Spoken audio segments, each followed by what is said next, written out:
There was a woman in the crowd. She told the girls, spit on her, and told the boys, don't let her get through that door.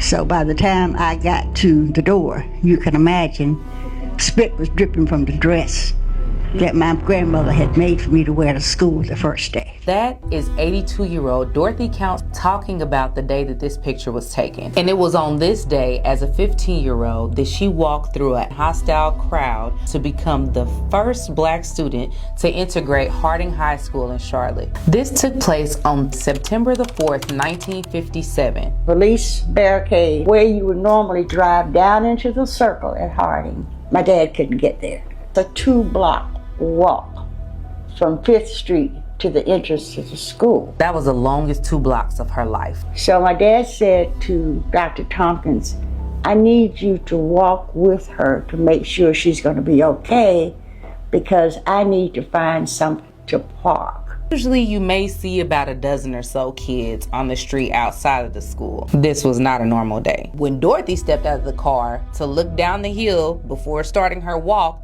there were easily 200 to 300 students, and her father told her, remember who you are. Remember you are inferior to no one. Hold your head up high. Be proud of who you are, and you can do anything that you want to do. So I proceeded to walk that walk.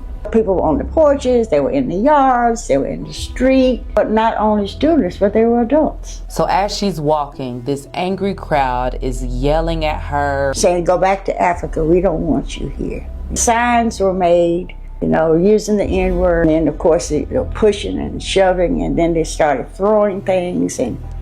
But there was a lady, her name was Miss Warlick, and she had formed a White Citizens Council when the announcement was made that Charlotte Mecklenburg schools were going to integrate. And she pulled all these people together. And so that's when she was telling the girls, don't let her get through that door, spit on her. And that's when they did.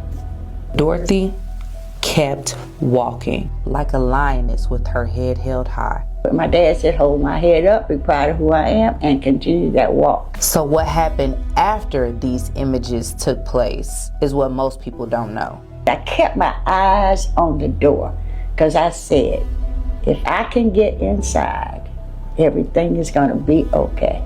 And that was not necessarily true.